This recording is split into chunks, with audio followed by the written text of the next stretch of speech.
All right, everyone, welcome inside the 2020 NHL Podcast Mock Draft. I'm Jeff O'Connor with my partner Dave Turner and a host of others who you're going to get to learn. For those of you who don't know us, we run a New Jersey Devils-related podcast called Devils Daily. We're on devilsinsiders.com. We have a podcast a few times a week talking about the New Jersey Devils, whether it's in games during the season or whether it's off-season activities. We do that. And we thought this might be a fun idea. We've waited forever for hockey, and us poor playoff teams. We didn't include the Buffalo Sabres. Sorry, if maybe we do a part two, maybe the Buffalo Sabres will be included. But the 6 teams picking for 7 spots.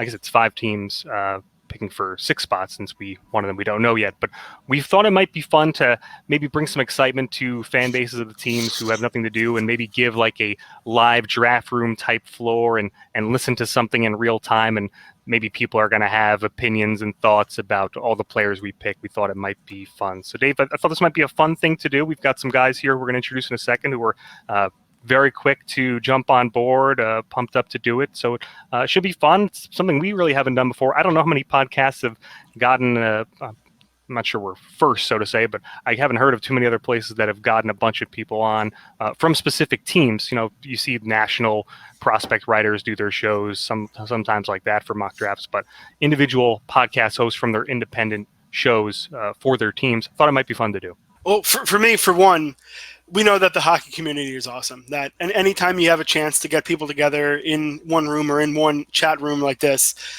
you're going to get some great stuff. And I thought that because this draft has such a deep first round here, that all these teams are really getting better. And it's such an important decision for all of these teams that I figured, why not? Why not get everyone together, give their thoughts, and maybe we can all learn a little bit about maybe where all these teams are thinking. And who knows, maybe we'll get a couple of them right along the way.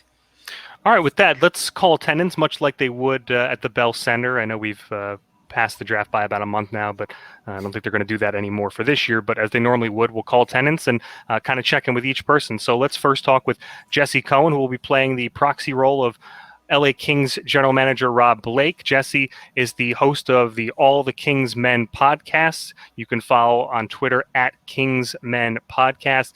And Jesse works for Prime Ticket as well, a personality on air for intermission and pre and post game material that you often see on the LA Kings broadcast. So Jesse, first, thanks for doing this. Welcome. Interesting time for the Kings. Top prospect pool considered by many across the league. Finally got the lottery luck a little bit this year after missing out in years past. And it seems like everything's going well. They even played hard for the coach this year. I wasn't sure how Tom McClellan was going to do. So everything seems to be pointing upwards, even though it was a losing season. Of course, that's why we're all here. But things seem to be going pretty well in Kingsland from a long-term scale. Yeah, if you're going to go through 2 seasons like the LA Kings did this past season and the season before it, you want it to be, for a reason. You want it to be worth something.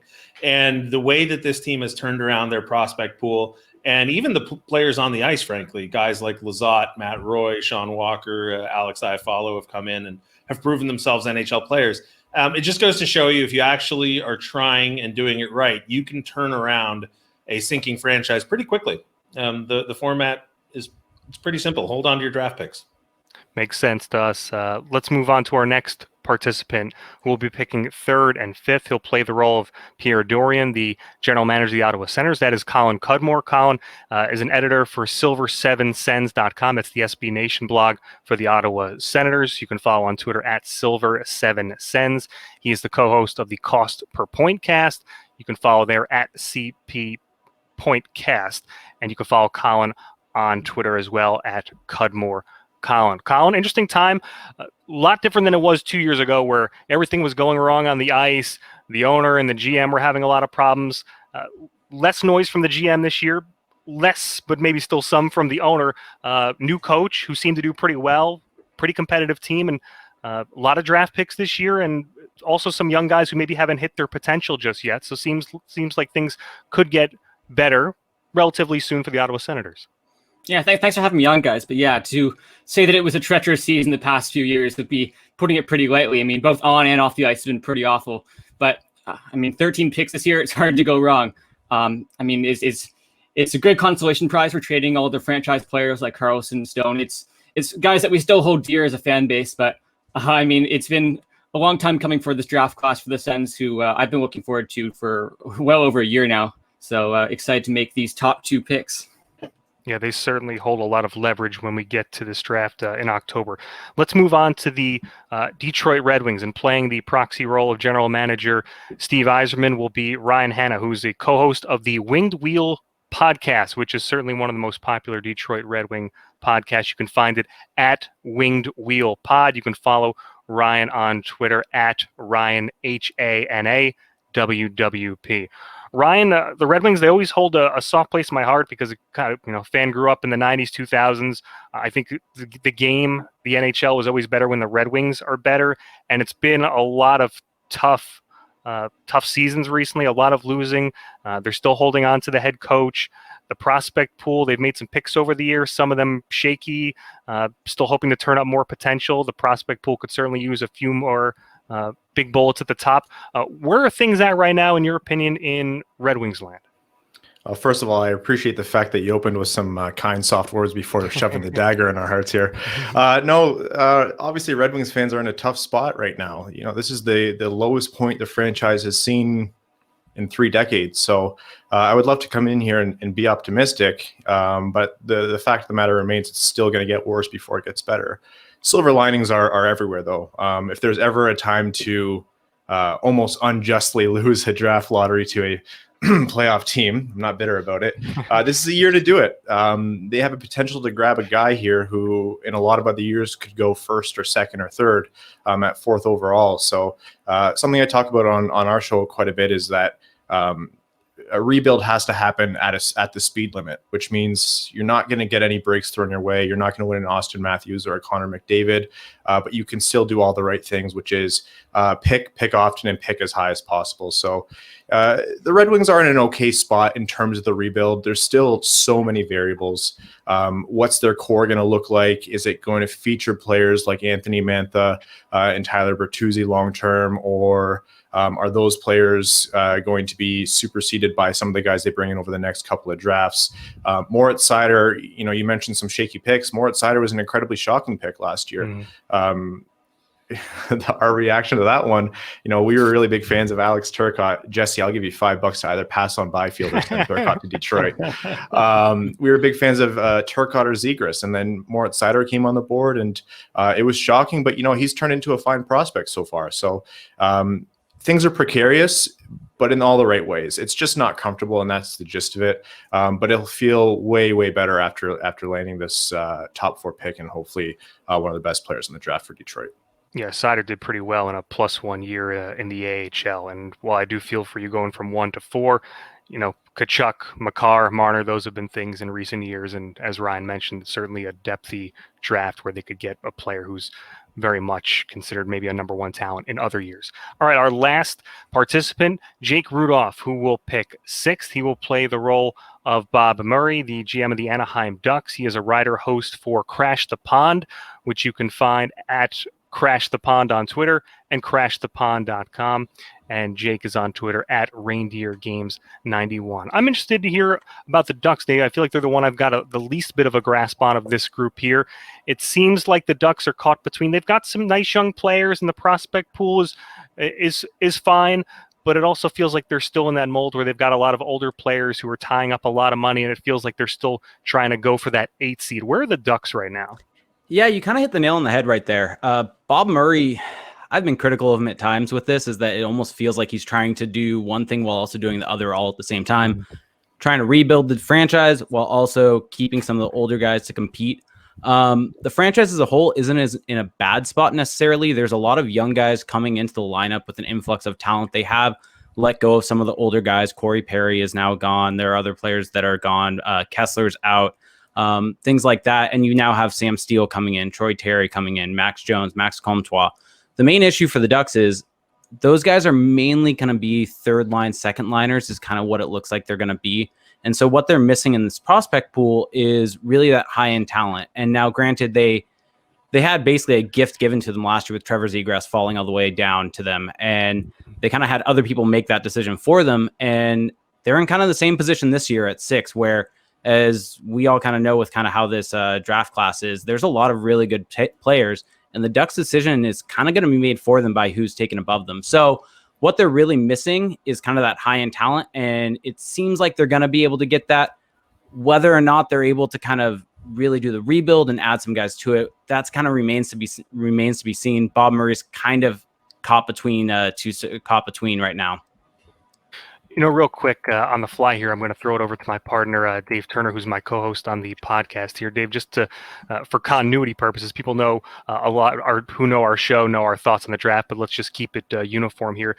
Devils, Dave, they slide one spot. They've picked one a lot. It seems like they've got some young players in the prospect pool still, some players at the NHL level who haven't fully hit their potential yet. So the Devils, you can make the case it could be disappointing in a few years. Maybe it's going to be super exciting in a few years, but they're going to have to make a pick, which is what they've struggled to do from outside the number one slot in recent years. We'll see what Ty Smith is, who they picked in 18, but in recent years, the first round picks have not been good. So we'll see how many the Devils get this year, but certainly who they pick at 7 could very much help decide how good of a franchise or maybe how disappointing of a franchise they're going to be in a few years. I've said on our show a bunch of times that this is one of the defining moments of this franchise. Obviously, that could end up being next year because 2 of the picks could be next year. They could have 3 in terms of the 2021 draft. But yeah, they've had their chances to hit on some of those early rebuild picks. Zaka, McLeod, didn't really happen. We'll see what Ty Smith is. But what the Devils are still missing organizationally, scorers and someone who projects as a number one defenseman. Now, sure, Ty Smith could be in that conversation, but certainly a team that lacks defense. They're trying to get there. They've done an okay job getting to maybe having more organizational depth than they had, certainly from when Ray Shiro originally came in, but still a lot of work to do, and this draft could go a long way towards really being the tipping point of the rebuild for the Devils. All right, we're going to start the draft in a second here, but just for some fun and something we'll kick around the table to loosen it up here. The number 1 pick is going to go to a team undetermined, someone who's playing in the qualifying rounds, which are, by the time this gets released, will I believe have just about finished. So they'll be going. They'll have just kicked off. They'll be a few days into the qualifying round. So we'll go around the table here, and maybe we're going to have some guys in this specific pool go head to head about who would be the best / worst, more so the worst. But we'll start with you, Jesse. Who would you like, if you had to pick, and we're forcing you to pick, that's the rule, of the teams who are in the qualifying round, who would you like to see win, and we would assume get Alexis Lafreniere, and who would be the absolute worst? Can I go completely off the board and reject the premise entirely? Yes. Yeah, sure. All right. I'm in an extreme minority here, but I've decided finally that this is my opinion on the matter, and I'll scream it from every mountaintop I can find. I'm against the draft. I'm tired of drafts. I think we should move away from drafts. Wow. I think Lafreniere should be able to choose whatever team he wants to play for. Okay. Totally shaking it up. That's fantastic. I don't know how you guys are going to follow that, but Colin, please try to. Sure. I mean, my favorite team to win the draft lottery is probably the Islanders. The Sens own their first round pick this year, but it's top 3 protected, which may seem contradictory at first, except that because if the Islanders do win that pick, then that gets deferred to the next year. Yeah, so I'm not a huge fan of the Islanders roster. I'm not entirely sure how they're going to fare next year, and I'm not entirely convinced that they're a playoff team. So if that pick could end up being like the Sharks pick the Sens end up having this year, they end up going all the way to 3rd overall again. So if that pick's to first, it ends up not being protected. So that would be my pick for my favorite team to win the lottery. My least favorite pick would probably be the Leafs, just because that's coming from a personal standpoint as a Sens fan. Seeing the Leafs get another top player to add to their roster would be just another gut punch. So I don't know. That's my personal pick for most Leafs favorite. I guess it kind of just comes down to hoping the Islanders maybe get a chance at it, but I don't know. It's all frustrating that it's come to this point anyway. So just go with whatever happens. Okay. I mean, I figured it was either going to be that or the other team in Canada that's in your conference. It was going to be one or the other. Fair enough. Okay, Ryan, Detroit, who would be best option for you and worst? I also kind of want to take the chaotic vein here, not so much as abolish the draft, but I want Alexis Lafreniere to go to Gary Bettman's worst nightmare in terms of advertising him and capitalizing on him in terms of marketing value. Is that cutting off the nose to spite the face as a hockey fan? Yeah, absolutely. And I have no regrets about that. So, Minnesota, Arizona, even Nashville here, I would be thrilled, or Columbus, even though I like to do nothing good for the state of Ohio. Any of those teams I'd be thrilled with. Honestly, Arizona, despite the fact that I don't exactly want to reward a team who broke the rules in terms of prospect testing, I would love to end the conversation of can hockey survive in the desert. Give them something good, give them that cornerstone franchise player, have that arena move back to, Phoenix, and then be done with it. In terms of teams I wouldn't want to see, I know I'm picking most of the bracket here between best and worst, but you can't stop me because I'm unmuted. Toronto, for obvious reasons. I'm actually a Windsor born and raised, which is right across the river from Detroit, and Windsor's a 50-50 split between Red Wings and Toronto fans. And so that's a rivalry that always runs through the blood. Montreal, again, because I'm petty. And the Kotkaniemi versus Adina, the rivalry always is raging on. So I would love to say that Red Wings fans are blameless in that, but they start a lot of the fights. And quite honestly, Chicago, they struck meteoric luck last year and got Kirby Dach. With the amount of talent that they have, and they still have Kane and Taves producing at the level they do not need Alexi Lafreniere. No team that traded away Panarin deserves to then win Alexi Lafreniere. So that's very reasonable. That's a good point. A lot of interesting ones you said there. I think I won't include it in mine, but I like what you said about Arizona, considering I think already they should have already been punished, or it was supposed to happen before the draft. God knows it'll probably happen like the night before, or they'll get to it the day of. Like last year, the salary cap wasn't set till the second day of the draft. How dumb was that? So something stupid will happen probably like that. So maybe along with Arizona there. I like that one, Ryan. Okay, Jake, how about you? Best and worst? So Ryan, I think, just took most of the people or most of the different teams. But you know what? I'll chug along, and I'm going to go with the team I'd most like to get Alexi Lafreniere to be the Minnesota Wild, mainly because this is a franchise where if you look at the amount of talent that they've had over the years, it's kind of barren. The all-time goal leader is Marian Gaborik at 219. Mikko Koivu leads the franchise in points. They haven't exactly in their franchise had a star talent or anything exciting, and it's a franchise that I would like to see get a good player and deserves something fun after a couple of really weird seasons, to say the least there.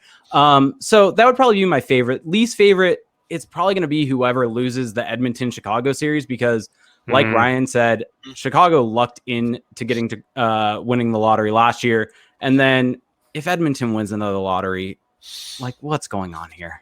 Seriously. Very good. Very good. All right. We'll wrap ours up here. I think Dave and I will probably be in agreement.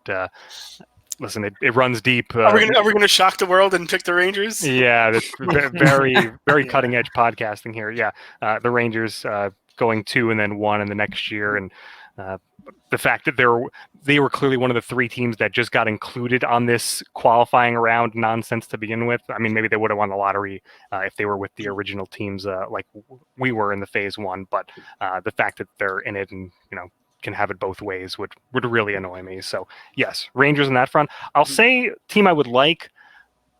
Colin, I really wanted the Senators to do it. If it wasn't going to be Detroit or Ottawa, one of those two I would have liked to have seen get him. But I'll say Montreal. I think the French Canadian-born kid playing for the market is an easy layup and an easy love story. So that's what I'll go with for best story, or who I would prefer, I guess. I don't disagree. Montreal, I love that city. I love the arena and all that. It'd be cool to see them get a really marketable star. But I'm also going to say Minnesota as well. I think that they could use a little bit of good luck, and that's such a great hockey market. I've been there. It's such a cool place, and the way that they have respect for the game and everything like that, I think it would be really great to see them have a player that they can really build around and start to say, hey, maybe we don't want to max out as an 8 seed every year. Maybe we want to really push towards being a championship caliber team. I guess I always have a soft spot for Nashville as well, but I think either Montreal or Minnesota would be my 2 picks. Okay, we will find out soon enough where Alexi Lafreniere is headed. Okay, with that, let's start the real portion of the draft here. We will go picks 2 through 7. We will put a participant on the clock. They can use none of their time. They can kick around an idea if they're in their head, if they're really stuck and they want to talk it out.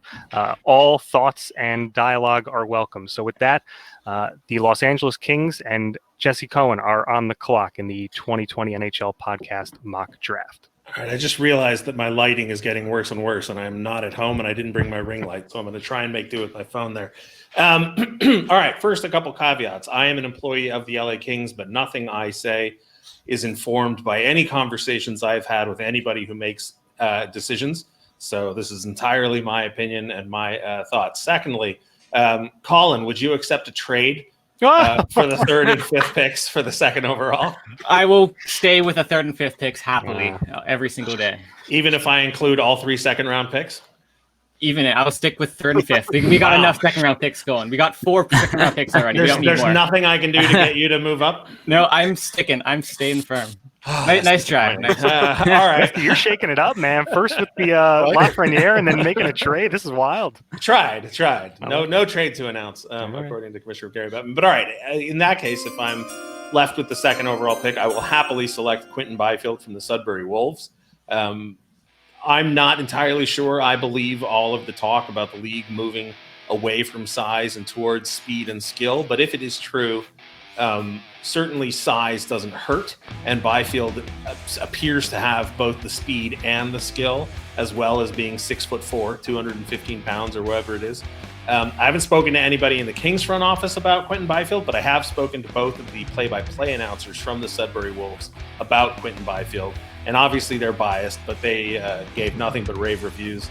The guy at different times has been ranked anywhere from 1st to 3rd, 4th, or 5th. So obviously he is a talent, and with the Kings prospect pool as highly rated as it is, adding someone like Quinton Byfield just makes all those other players available and valuable as trade assets or being shifted to the wing or deep in center. So Quinton Byfield, welcome to the LA Kings. Boy, it's interesting to think about if Gabe Vilardi ends up hitting whatever you would consider a ceiling now with the injuries, 2 monster type guys who are going to produce points. Dave, Byfield the pick, no surprise there. Perhaps it was either him or one other player who will be likely selected shortly. But as Jesse said there, everyone's got skill when you're thinking about down the road in playoff times. But do you have size? Can you bite a little bit? Can you make teams uncomfortable in their own, in really any part of the ice? And I think Byfield, when he gets to his ceiling, he's going to put 70, 80, 90 points, and someone who's just going to truck you in the corner to boot before he goes and scores a goal or adds an assist. Look, as Devils fans, we know well about the heavy Kings teams, and I think that what makes Byfield so special is that not only is he a bigger body, but he plays with speed and he has a skill. Take the idea of what maybe the Kings were half a decade ago and add a little bit of speed on top of some of the pieces they have in their organization already. I think this is a slam dunk, just in terms of his ability to be a game breaker, but also somebody that feels like he's already ready for playoff hockey. And you think that when you add him on top of some of the bigger bodies they already have, maybe the Kings could overthink this one and go a different way with it, but I don't see why they should, because he is somebody that, to me, projects as someone who can dominate the game in all 3 zones. With that, let's move on to the 3rd overall pick, the Ottawa Senators, and Colin Cudmore. You were on the clock. So Quinton Byfield was definitely a slam dunk pick at number 2, at least in my opinion, and I'm almost kind of rethinking of maybe going for that trade, except that Offer still on the table. the guy I'm going for was my number 3 ranked prospect at the beginning of the season. He is still my number 3 ranked prospect now, and so from Frölunda, I'm picking Lucas Raymond. Whoa. Maybe a bit off the board, and I know that Tim Stützle has kind of risen all the way up to second. I've even seen some first overall conversation for Tim Stützle, which to me is a bit wild. But as much as I love Stützle, I love Raymond even more. In my opinion, he is hands down the best skater of this draft.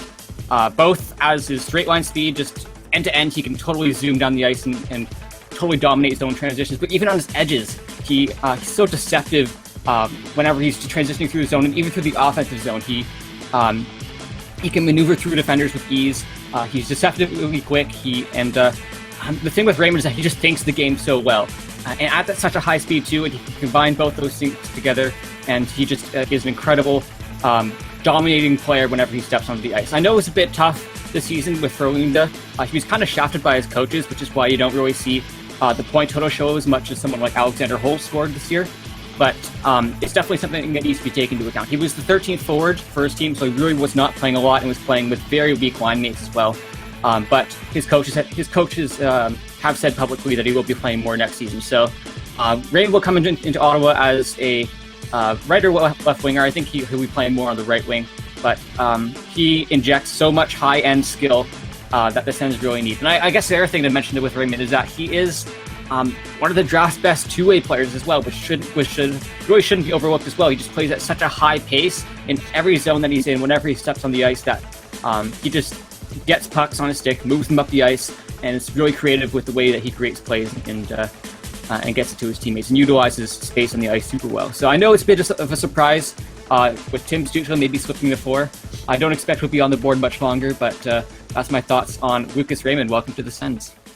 Dave, this is kind of what we were hoping for in terms of, and this is kind of how the draft goes. There's normally at least one or two, not surprise picks, but maybe surprise for the spot. And now Lucas Raymond, if you look at a lot of the main boards, like I would say of the top experts, there are certainly some people who had him at 4. So in theory, this is not crazy far down the list, but he's a winger. We've talked about his untapped potential.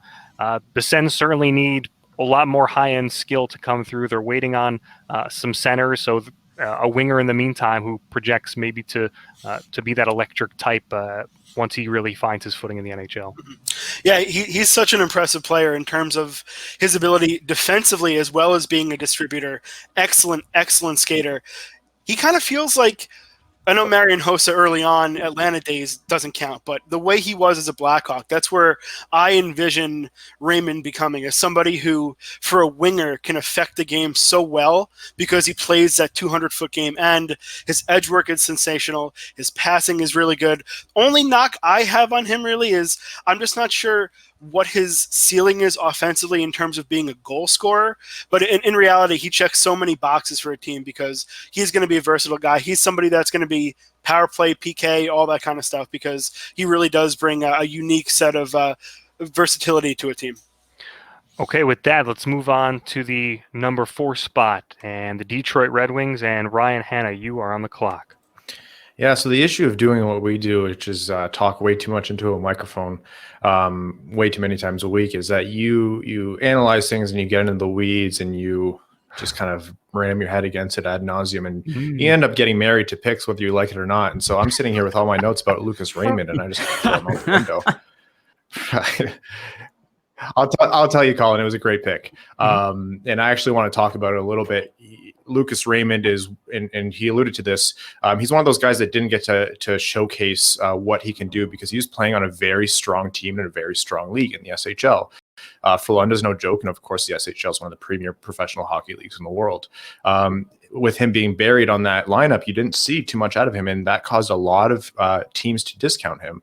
However, if you look at his performance against his peers, this guy has, you talk about taking a home run swing. That's what Lucas Raymond could be. I firmly believe that there's a very real possibility that Lucas Raymond could be the second best player out of this draft. Would I count it likely? No, because I think the world of Quentin Byfield. So thanks for nothing, Jesse. But he has a world of offensive ability. His skill with the puck is, I think, absolutely elite in terms of this draft class, let alone beyond that. So a great pick at number 3. And any other year, I would have been disappointed as, pretending to be Steve Yzerman, but this is a great year for the Red Wings because having Lucas Raymond go at 3 means that Steve Yzerman gets to draft Moritz Seider's friend from Mannheim in the German league, the DEL, Tim Stützle. Absolutely love Tim Stützle. He is, if you ask Red Wings fans, like one of those fabled picks, almost how we regarded Zadina in his draft year, where we said, well, if he drops, he's an automatic pick.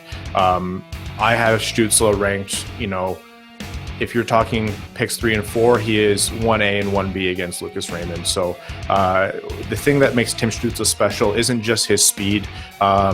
He's a great skater. He has really great top end speed. And it isn't just his edge work, and I believe he has some of the best edge work in this draft, which causes him to be able to get that first step and then subsequent separation. It's the fact that he's able to make high-end skilled plays at top speed. I'm not making a comparison here, so don't hold this to me, but you watch Connor McDavid play, what makes him so special?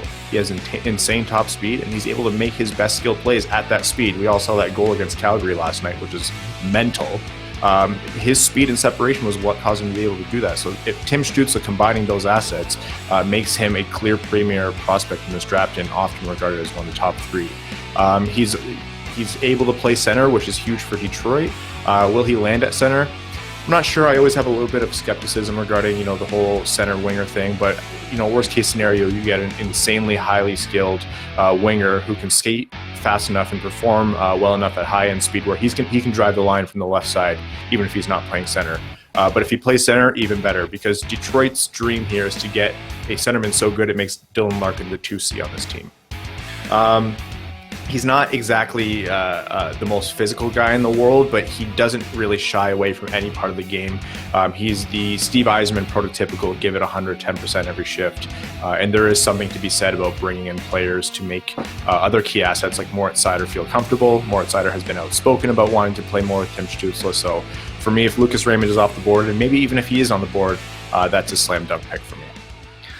Dave, certainly the Red Wings need top 6 talent, and to have a player like Stützle slide to them, and like Ryan said earlier, who knows if Anthony Mantha is going to be a thing. They traded Athanasiou, guys who were top 6 players for them, so they're going to need some form of injection right there. And whether he's a 1C or a 2C, I think that's almost about as easy as it gets. He's going to play somewhere. He's going to play center for the Red Wings for a long time, if that's the case. I will be there for Oktoberfest night, by the way, once the German flavor really gets there in Detroit. But yeah, what a sensational player. I think he has the second highest offensive potential in this entire draft class. Aside from what Ryan said about the speed and ability to make speed at plays at such high speed, his vision is unbelievable. It's one thing to be able to have the speed to make the plays happen, but to watch the play develop and be able to make a long tape-to-tape pass across the ice into traffic. He has every little skill you want out of an offensive player. He can shoot, he can pass, he can get to the net. There's so many little things that he does well. I think it's limitless offensive potential for him. I think he's somebody that if all breaks right, you're looking at easily an 80-point player if he lives up to his potential. All right, back on the clock at number 5, the Ottawa Senators and Colin Cudmore. All right, so I went with the winger last time, and maybe Tim Stützle was going to fall to 5. I guess that wasn't maybe even something I should have even pondered. But I guess just to address the previous pick, the reason I took Raymond over Stützle is I don't have anything against Stützle. It's just that the thing with him is that because he's such a great puck handler, he also tends to overhandle the puck sometimes. That's something that has me a bit worried, is that he can kind of get himself into these tight spaces where he just doesn't have a way out sometimes. So he still has all the skill in the world. And I mean, if the Science pick him at 3 in real life, I'd be extremely happy with that. But Raymond over Stützle, I will stand by that for now. But I also took away with the last pick. So with this pick, I'm going for a center. I'm going for the local kid. From the Ottawa 67s, I'm picking Marco Rossi. He was named the best player in the OHL this past season, and for very good reason. He was the leading scorer with 120 points in 56 games. It was up there with some of the best draft players of the past 20 years. It's really incredible what he was able to accomplish this past season on a strong Ottawa 67s team, but he was the leader. He was the clear leader of that team, driving play every time he stepped on the ice. He's a 5'9" player, so he's pretty short, but that really should not be held against him. He's super strong. His legs especially, he's got thighs for days. He can keep his balance extremely well. And he's super quick on his feet too. He's just super versatile in how he creates offense. And as he sort of mentioned with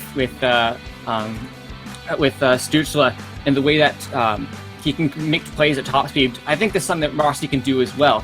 And for me with Rossi, that he also is able to create through his teammates. And that's kind of the selling point for me with him, is that he sees the ice extremely well. He uses every single bit of advantage that he can find, whether it's a defender making a step the wrong way or just finding a little gap for a seam pass on the power play. He just works so well in every scenario, and is such a versatile offensive player. Even despite his size, I could see him playing in the NHL as soon as next season. He has nothing left to prove in the OHL. He's clearly dominated that league over and over now. But unless he gets loaned to Europe next year, which could be one of the COVID impacts of some of the prospects this year, depending how late the NHL starts, I could see Rossi stepping into a third-line center role next year, maybe a bit sheltered, but the sky's the limit for his offensive potential. And that's really what the Sens need, is this top-end skill. They have some good center prospects in the system right now. They got Logan Brown. Josh Norris had a great year in the AHL this year. But Marco Rossi would easily surpass that, and I think would be the best center prospect the Senators have seen since Jason Spezza probably. So center winger combo for the Sens this year. I did not for a defenseman, which may be a bit controversial, but two high-end centermen or two high-end forwards for Ottawa. I'm as happy as can be right now. Historical season for sure. OHL, CHL, whatever you want to compare, whatever landscape you want to compare it to. And it does sound like he's going to go play in Europe next year. If it's not the NHL, it doesn't sound like the OHL is going to be a thing for him. So I think that's a great way for him to challenge himself and for the Senators really get a feel of what it'll be like once he does come to Ottawa. Dave, high skill, historical production, and I'm interested to see where he goes when we get to the real thing, but 5 seems like a reasonable spot, and maybe we're not going to get the sexy Lafreniere to a French-Canadian market, but Rossi to Ottawa, where he played his junior hockey, would be not a bad runner-up. Yeah, I think he's somebody that from 4 on you have to consider him just because, again, a guy that has really high offensive talent. I think there's a lot of people that say that maybe he has the behind Lafreniere highest offensive ceiling. But what I like about him so much is that, yeah, he's a smaller guy. He does not play small. Mm-hmm. He's someone that has that caginess to him. He's never going to back down. He's got the bigger frame even for his size, which you've seen guys like a Marchand who aren't that big be able to be fine because they still have that body to do it. He's sensational in terms of never giving up on a play. His speed, phenomenal. His playmaking ability, but also the fact that he feels like someone that can be just as good defensively as well. This is a kid that, honestly, I could see a lot of Devils fans hoping he somehow gets to 7. I don't know what's going to happen. Jake, I don't know if maybe he was someone who you were going to go with there at 6, but for me, he's someone who just has everything, and I think is certainly worthy of the pick there. You could even make the case that there's a good chance he could even go higher. With that, let's roll right into the number 6 spot, the Anaheim Ducks, and Jake Rudolph, you are on the clock. So I'd like to thank all of you for basically screwing up all of my notes with these off-the-board picks. So right now, the Ducks are kind of in this situation with how the picks have laid out, where they can either go for a potential number 1 defenseman, but also a big need for this franchise is getting some goal scoring to go with Trevor Zegras. And it's a very, very tough call. The one that I think I'm going to make as the pseudo general manager of the Anaheim Ducks right now is the Ducks will be selecting from the Erie Otters, Jamie Drysdale. And this selection is coming because the Ducks blue line depth within the system is not great. There really isn't a whole lot behind Josh Mahura within the Ducks system, and not necessarily saying that this is a drafting for need situation as compared to best player available. I also think that Jamie Drysdale is probably the best player available out of this mix. He's a guy that is very good at moving the puck out of his own zone. He's very much in the mold of a modern day defenseman that can move the puck. He also has the ability to potentially be a power play quarterback, something that the Ducks are in great need of and have not had for a long time, and they're really kind of looking for right now. And his skating is just, there's some shifts that you watch from this past year where he can just basically go all around the zone, and it reminds me in a way of a player that's currently on the Ducks and been on the Ducks for a long time now in Cam Fowler, but in some ways also more aggressive and a little bit better with the puck on his stick. And so this almost gives the Ducks an ability to have Cam Fowler mentor Jamie Drysdale as he comes in the league. And we've seen, as the league has transitioned, you need to have your team built in goal, down the middle, and on defense. And then you kind of fill in the wings after that in some ways. And the Ducks have Trevor Zegras coming into the system. They're now going to have Jamie Drysdale, which gives them that potential number 1 defenseman for a very long time on the blue line. And so this is just, I mean, no matter what, the Ducks are in a win-win situation with who they take. To me, the other thing with Jamie Drysdale is his ability to get back into his own zone is just so good. So to me, the Ducks were put in a situation, like I had said kind of at the top, to no matter what, get a good player. It's going to be more so determined based upon what other people did. Definitely would have liked Marco Rossi in the situation, but they're definitely not going to be sad about getting Jamie Drysdale. About what we figured for what was going to go 1 through 6, maybe not the order, but what we thought was going to play out there for the most part. So Dave and I are going to have a discussion in a second, but let's talk about Drysdale to the Ducks. We recently covered him on our show and kind of fleshed out, so I don't want to dig too deep into him. But boy, I think what you want to talk about a great spot to go, no matter where the Ducks are, whether you want to say they're between a rebuild and going for the playoffs. You talk about maybe being them and a few other teams, a defenseman factory, whether it was getting the best hockey out of Montour, Vatanen, Fowler's still there, Manson. They develop defensemen, and not even so much always in the first round, even sometimes a little bit out of that, and they get those guys to play very well for their draft pick slot. They get them to play well for their slot in the lineup, and I can't think of many better spots for him to land. Look, at least this time they can't give him up to Vegas. Why you gotta go there? Why you gotta go there? I'm a really big Shea Theodore fan, by the way, but this feels like a Ducks pick. It really does, where we know that, look, the Ducks can get rid of a guy and then find more, because that's what they've done is develop defensemen. And Drysdale is such an electric offensive player. And you know what? Yeah, he's a little smaller. Maybe he doesn't fit the prototype of what we would think of an all-around defenseman. But you know what? When you watch Cale Makar and Miro Heiskanen and Quinn Hughes, all these guys are in the playoffs. All these guys had monster years, and they made their teams better. I don't think Jamie Drysdale is any different. In fact, you can make the case he's right on par with all of them. So I think this is an excellent pick. You certainly can make the case to me that Drysdale could even go 4. So you can't go wrong. He's somebody that on the power play, in terms of his point production, and I also think he'll get there defensively. He's going to be someone who I think is going to add some juice to the Kings-Ducks rivalry for sure in years to come, because he is somebody that I think is really going to be a big-time player. All right, these other 4 gentlemen have had the privilege of rolling solo, and they've been able to make their own choices. David, on the other hand, we were putting together a little bit of a mini list earlier, and as you can guess, we wouldn't have it any other way. The first 6 players on our list are off the board, and we had, just doing a little bit of a consolidated rankings, we had a tie for who should be 7th. So we'll have a little bit of a war room discussion out here while you guys made your picks so cleanly. Alexander Holtz, who's the Swedish winger, and maybe surprise some people, Jake Sanderson, the US NTDP left-handed defenseman. There was a bigger variance in our rankings between Sanderson, Holtz, we were just about dead on. Dave, you want to have a thought here just between you and me and Devil's Universe? I was hoping this would work out, that we wouldn't get to this point where we literally had these guys tied in terms of numeric value based on our list. But here we are, and they're 2 very different players, so it's not like we could even say, well, I like this guy's offensive ceiling better because it's more defensive-minded defenseman and a goal scorer. So very, very different. This is a tough decision that I'm still torn on. They're both excellent players. They're also huge needs for this team. What do the Devils need most? A true defensive defenseman that can eat minutes and also maybe chip in offensively as well, and you're hoping that's the ceiling for Sanderson.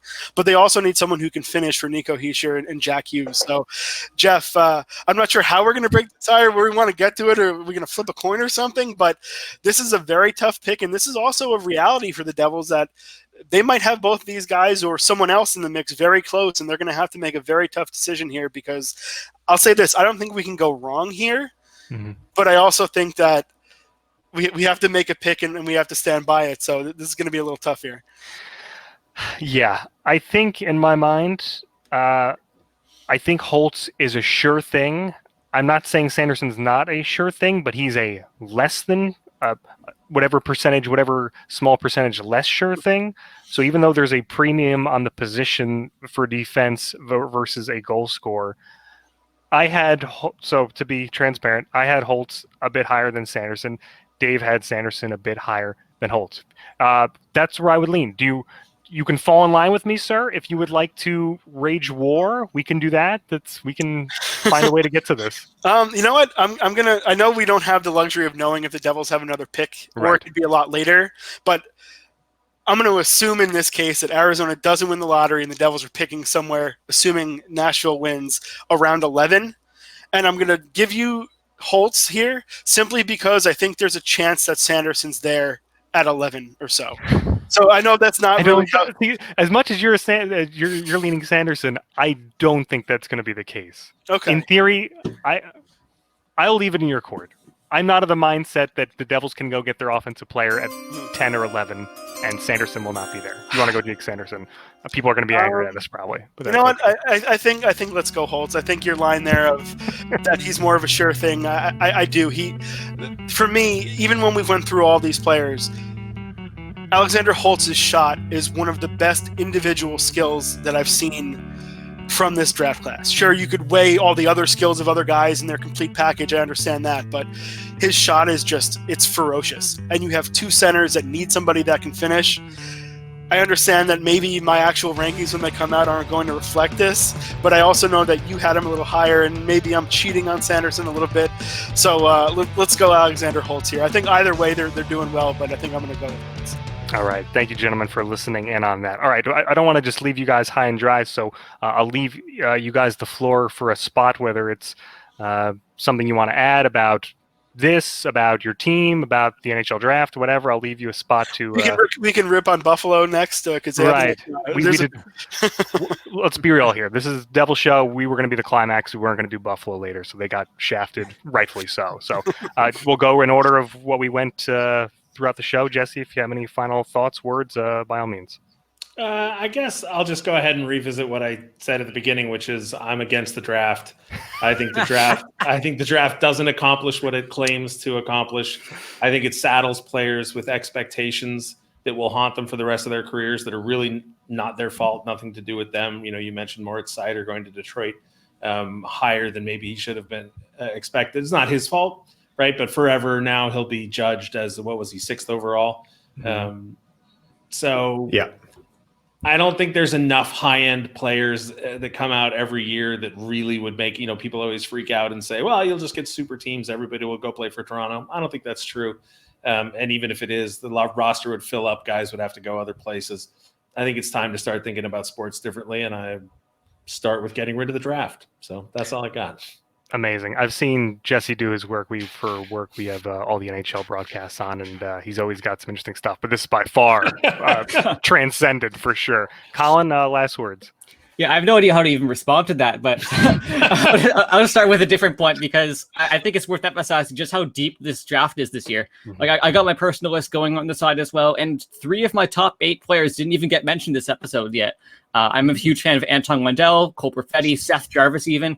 These are guys that I have in the top 8 of the draft, and if the Sens end up picking any of those guys, I'd be happy with that too. I'd be just as happy. There's this top tier players this year, and with the Sens having 2 of the top 5 picks, it's going to be hard to mess up. So as pessimistic as things are around with the fan base right now, and there still is that big umbrella hanging over everyone with Eugene Melnyk at the helm, but it's kind of hard to mess up this year. And I'm just going to have faith in you guys. I'm going to be happy coming out no matter the result this year.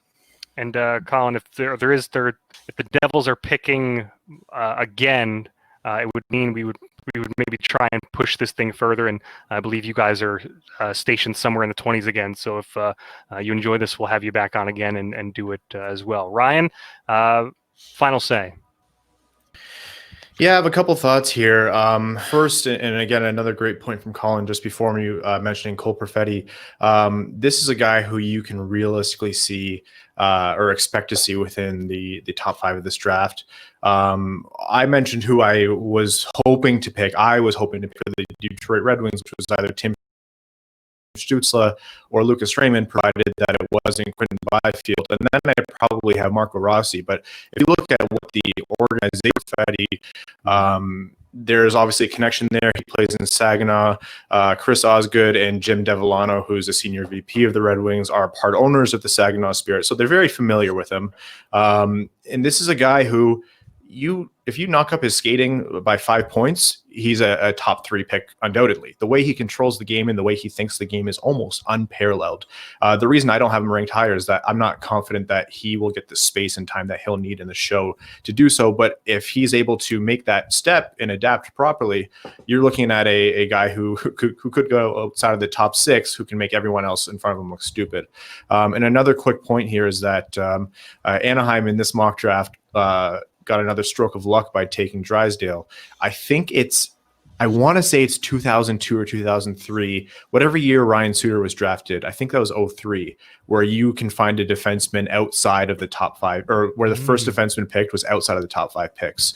And that's another wild card. It doesn't matter really where you think the top defenseman should go, there's a heavy bias towards filling that defensive spot that teams always kind of move towards, either rightly or otherwise. So I would be really surprised if Drysdale fell that far. And my previous points about this is a great year to pick fourth. And, I had a half a mind to think about arguing with Jesse about abolishing the draft because I don't think that should be the case. But then I remembered the greatest NHL team of all time, the 2002 Detroit Red Wings, were practically a bot team. So I really can't say much. Fair enough. And on your point on Perfetti, I think there's definitely smoke and fire there, just like there was a few hours before the draft. With Doc going to Chicago, I think Sam Constantino of Sportsnet had that, both those. So expect that maybe happening and maybe shaking things up a little bit. Jake, take us home. Real quick, I want to jump in and say I'm with Jesse on this one. Not often that you're going to find a Ducks fan and a Kings fan agreeing on a whole lot, but abolish the draft. Go with a European soccer model. It works for that type of thing. Bring it in over here.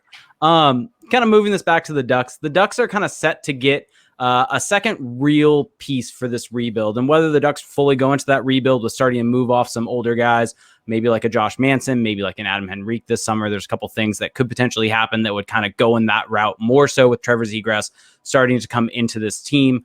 But the Ducks are set to get a good player. Whether that is Jamie Drysdale, I'm kind of skeptical whether he's going to be available, or like Ryan had mentioned, it's very rare for a defense to make it that late. So it wouldn't shock me if Drysdale is off the board by the time the Ducks pick, which would leave the Ducks with a couple of very good, talented forwards, whether that be a Marco Rossi, whether it is Lucas Raymond falling to that far, whether it's Alexander Holtz, because Alexander Holtz probably has one of the best shots in this draft, and that complementing Trevor Zegras would be a great duo to have for a very, very long time, with Trevor Zegras being just a great playmaker. And so the Ducks are in a really good spot moving forward. It's going to take a little bit of time, though, for them. So overall, I'm happy with the Ducks at 6. They're going to get a good player no matter what. And it may be a little bit of time, though, before they make the playoffs. Fair enough. Not to take up too much more of anyone's time, but Dave, I'll throw it to you for a final thought. Devil's standpoint, and great points by everyone in terms of the deep part of the draft. Like this could be some very enticing players, maybe all the way to 20 if you get a few more curveballs in there and guys who you might feel were maybe top 10 talents sliding closer to 20 than they are 10, which is a fun thought in itself. But Dave, we made the pick at 7. It's possible the way things shake out, the Devils might not have another pick in the top 95. So you might just have to be happy with the one you have here until we get towards the 4th round, which will make it feel maybe all that more important. Maybe it shouldn't, but in the long terms of things, it'll make that pick feel even a little more important. As Jesse mentioned, pressure, whether that's right or wrong, it'll feel like that. But this is a fun process to do, and just hope it whet everyone's appetite for what's coming in another 2 weeks. But maybe some for us Devils fans and some other people, what might come in phase 2 of the lottery.